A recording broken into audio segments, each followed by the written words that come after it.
ಎಲ್ಲರಿಗೂ ನಮಸ್ಕಾರ. ನಾನು ಡಾಕ್ಟರ್ ವೆಂಕಟೇಶ್ ಗಾಂವ್ಕರ್, ವೇದ ವೆಲ್ನೆಸ್ ಸೆಂಟರ್, ನಿಸರ್ಗ ಮನೆ ಸಿರಿಸಿ ಆಯುರ್ವೇದ ವೈದ್ಯ. ವೀಕ್ಷಕರೇ, ನಿಮ್ಗೆಲ್ಲರಿಗೂ ನಮ್ಮ ಯೂಟ್ಯೂಬ್ ಚಾನೆಲ್ಗೆ ಹೃತ್ಪೂರ್ವಕ ಸ್ವಾಗತ.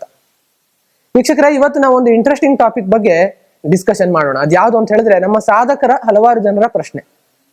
ಡಾಕ್ಟ್ರೇ, ನೀವು ಹೇಳ್ತೀರಿ ಡಯಟ್ ಮಾಡಿ, ಫಾಸ್ಟಿಂಗ್ ಮಾಡಿ ಅಂತ, ಆದ್ರೆ ನಿಜವಾಗಿಯೂ ರಾತ್ರಿ ಊಟವನ್ನ ಬಿಡಬಹುದೇ ಅನ್ನುವಂಥದ್ದು, ಅಥವಾ ರಾತ್ರಿ ಊಟವನ್ನ ಬಿಡುವುದಾದ್ರೂ ಕೂಡ ಅದಕ್ಕೆ ಕ್ರಮ ಹೇಗೆ ಅನ್ನುವಂಥ ಒಂದು ಪ್ರಶ್ನೆ. ಸೊ ವೀಕ್ಷಕರೇ, ಈ ಒಂದು ಪ್ರಶ್ನೆ ನಿಜವಾಗಿಯೂ ವೆರಿ ಇಂಟ್ರೆಸ್ಟಿಂಗ್ ಉತ್ತರವನ್ನು ಹೊಂದಿದೆ.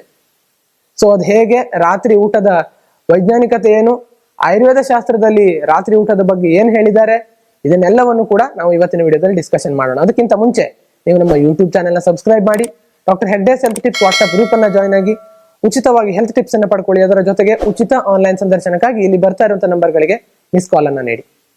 ವೀಕ್ಷಕರೇ, ಮೊಟ್ಟ ಮೊದಲನೇದಾಗಿ ರಾತ್ರಿ ಊಟವನ್ನ ಬಿಡಬಹುದೇ ಅನ್ನುವಂಥ ಪ್ರಶ್ನೆಯನ್ನ ಯಾರು ಈ ಒಂದು ದಿಶೆಯಲ್ಲಿ ಯೋಚನೆ ಮಾಡ್ತಾ ಇದ್ದೀರಿ ಅಂಥವರು ಅದನ್ನ ಕೇಳಿರ್ತಾರೆ. ಫಾರ್ ಎಕ್ಸಾಂಪಲ್, ಸೊ ಎರಡು ರೀತಿಯಲ್ಲಿ ನಾವು ಇದನ್ನ ಅರ್ಥೈಸ್ಕೊಳ್ಬಹುದು. ರಾತ್ರಿ ಊಟವನ್ನ ಬಿಡಬಹುದೇ ಅನ್ನುವಂಥದ್ದು ಒಂದು ರೀತಿಯಲ್ಲಿ, ಇನ್ನೊಂದು ರಾತ್ರಿ ಊಟವನ್ನ ಎಷ್ಟು ಮೊದಲು ಮಾಡಬಹುದು ಅಥವಾ ಯಾವ ಸಂದರ್ಭದಲ್ಲಿ ರಾತ್ರಿ ಊಟವನ್ನ ಮಾಡಬಹುದು ಅಂತ ಹೇಳುವಂಥದ್ದು. ಸೊ ಹಾಗಾಗಿ ಈಗ ಇದು ಎರಡು ರೀತಿಯಲ್ಲೂ ನಾವು ಯೋಚನೆ ಮಾಡೋಣ. ಸೊ ಮೊದಲನೇದಾಗಿ, ನಮ್ಮ ಆಯುರ್ವೇದ ಶಾಸ್ತ್ರದಲ್ಲಿ ಈ ರಾತ್ರಿ ಚರ್ಯದಲ್ಲಿ ರಾತ್ರಿ ಆಹಾರ ಸೇವನೆ ಬಗ್ಗೆ ಒಂದು ಸ್ಪಷ್ಟ ಉಲ್ಲೇಖವನ್ನ ಕೊಟ್ಟಿದ್ದಾರೆ. ಯಾವುದು ಅಂತ ಹೇಳಿದ್ರೆ, ಸೂರ್ಯಾಸ್ತ ಆದಂತಹ ಪ್ರಥಮ ಪ್ರಹರದಲ್ಲಿ ನೀವು ಆಹಾರವನ್ನ ತಿನ್ಬೇಕು ಅಂತ.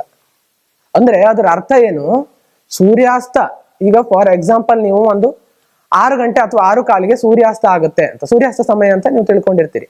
ಸೊ 6ರಿಂದ 6:15 ಸೂರ್ಯಾಸ್ತ ಆಗುತ್ತೆ ಅಂತ ನೀವು ತಿಳ್ಕೊಂಡಿದ್ರೆ, ಅದರ ಪ್ರಥಮ ಪ್ರಹರದಲ್ಲಿ ಅಂದ್ರೆ 2 ತಾಸಿನ ಮೊದಲು ನೀವು ಊಟವನ್ನ ಮಾಡ್ಬೇಕು ಅಂತ.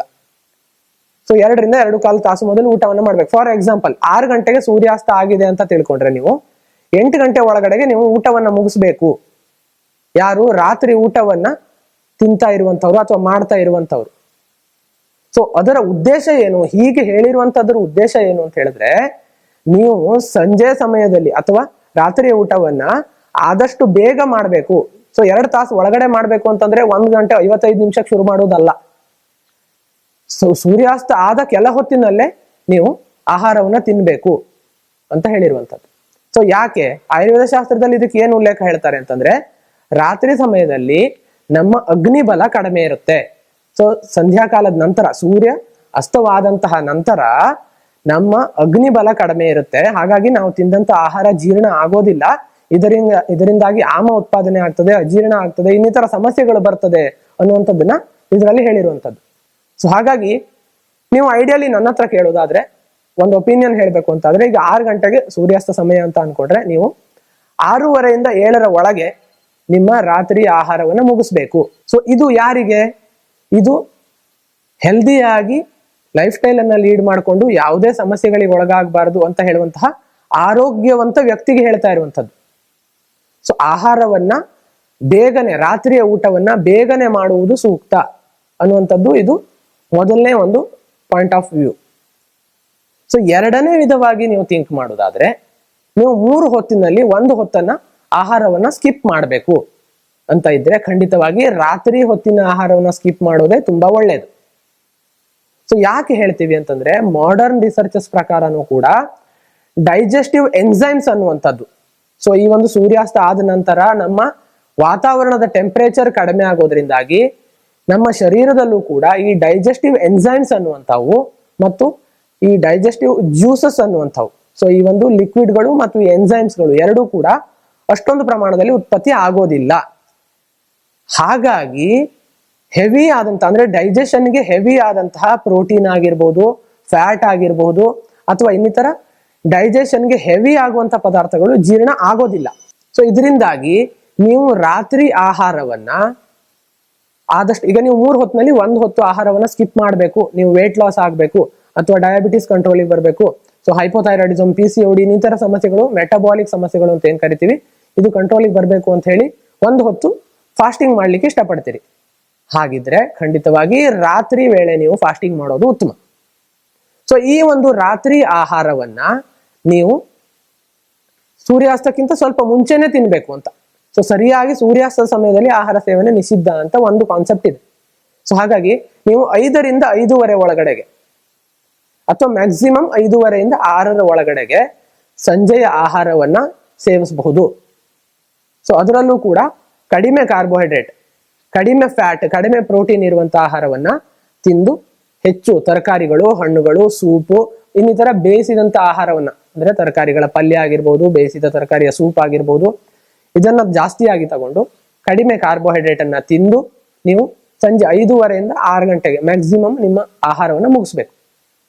ಸೊ ನೀವು ಶುಗರ್ ಮಾತ್ರೆ ತಗೊಳ್ತಾ ಇದ್ದೀರಿ, BP ಮಾತ್ರೆ ತಗೊಳ್ತಾ ಇದ್ದೀರಿ, ಇನ್ನಿತರ ಮಾತ್ರೆಗಳನ್ನ ತಗೊಳ್ತಾ ಇದ್ದೀರಿ ಅಂತ ಆದ್ರೆ ಅದನ್ನು ಕೂಡ ಆಹಾರ ಆದ ತಕ್ಷಣ ತಗೊಳ್ಳಿಕ್ಕೆ ಹೇಳಿದಾರ, ಅದನ್ನು ಕೂಡ 6 ಗಂಟೆಗೆ ಮುಗಿಸ್ಬಿಡ್ಬೇಕು.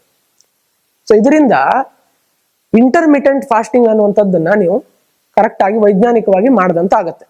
ಸೊ ಸಂಜೆ 6ರಿಂದ ಬೆಳಿಗ್ಗೆ 9ರವರೆಗೆ ನೀವು ಇಂಟರ್ಮಿಟೆಂಟ್ ಫಾಸ್ಟಿಂಗ್ ಅನ್ನ ಮಾಡ್ದಂಗ ಆಗತ್ತೆ. ಸೊ ಹಾಗಾಗಿ ಈ ಒಂದು ಇಂಟರ್ಮಿಟೆಂಟ್ ಫಾಸ್ಟಿಂಗ್ ಅನ್ನುವಂಥದ್ದು ನಿಮಗೆ ಇದೆಲ್ಲ ಮೆಟಬಾಲಿಕ್ ಸಮಸ್ಯೆಗಳನ್ನ ಕಡಿಮೆ ಮಾಡ್ಕೊಳ್ಳಿಕ್ಕೆ ತುಂಬಾ ಒಳ್ಳೇದು. ಸೊ ವೀಕ್ಷಕರ, ನೀವೀಗ ಅರ್ಥ ಮಾಡ್ಕೊಂಡ್ರಿ, ಆಹಾರವನ್ನ ಯಾರು ಸ್ಕಿಪ್ ಮಾಡಬೇಕು, ಒಂದು ಹೊತ್ತಿನ ಆಹಾರವನ್ನ ಯಾರು ಸ್ಕಿಪ್ ಮಾಡಬೇಕು ಅಂತ ಬಯಸಿರ್ತೀರಿ ಅಂಥವ್ರು ಖಂಡಿತವಾಗಿ ಬೆಳಿಗ್ಗೆ ಮಧ್ಯಾಹ್ನದ ಆಹಾರವನ್ನ ಬಿಡುವುದರ ಬದಲು ರಾತ್ರಿ ಆಹಾರವನ್ನ ಬಿಡುವುದು ಉತ್ತಮ. 1ನೇ ಪಾಯಿಂಟ್. 2ನೇ ಪಾಯಿಂಟ್, ಅದೇ ಆಹಾರವನ್ನ ಸಂಜೆ 5:30ರಿಂದ 6 ಒಳಗಡೆಗೆ ಸ್ವಲ್ಪ ಸೂರ್ಯನ ಬೆಳಕು ಇದ್ದಾಗ್ಲೇನೆ ತಿನ್ನುವಂಥದ್ದು ಉತ್ತಮ. ಆ ಫುಡ್ ನಲ್ಲಿ ನೀವು ವೆರಿ ಲೈಟ್ ಟು ಡೈಜೆಸ್ಟ್ ಇರುವಂತಹ ಆಹಾರವನ್ನೇ ಹೆಚ್ಚಾಗಿ ತಿನ್ನಬೇಕು. ಸೊ ಇದನ್ನ ನೀವು 1-2 ದಿನ ಪ್ರಾಕ್ಟೀಸ್ ಮಾಡಿ. ನಿಮ್ಗೆ 1-2 ದಿನ ಕಷ್ಟ ಆಗ್ಬೋದು, ನಂತರ ಖಂಡಿತವಾಗಿ ಇದು ಅಭ್ಯಾಸ ಆಗುತ್ತೆ. ನಿಮ್ಮ ಶರೀರದಲ್ಲಿ ಆಗುವಂತ ಬದಲಾವಣೆಗಳನ್ನ ನೋಡ್ತಾ ನೋಡ್ತಾ ನೀವೇ ಅದನ್ನ ಮುಂದುವರಿಸ್ತೀರಿ.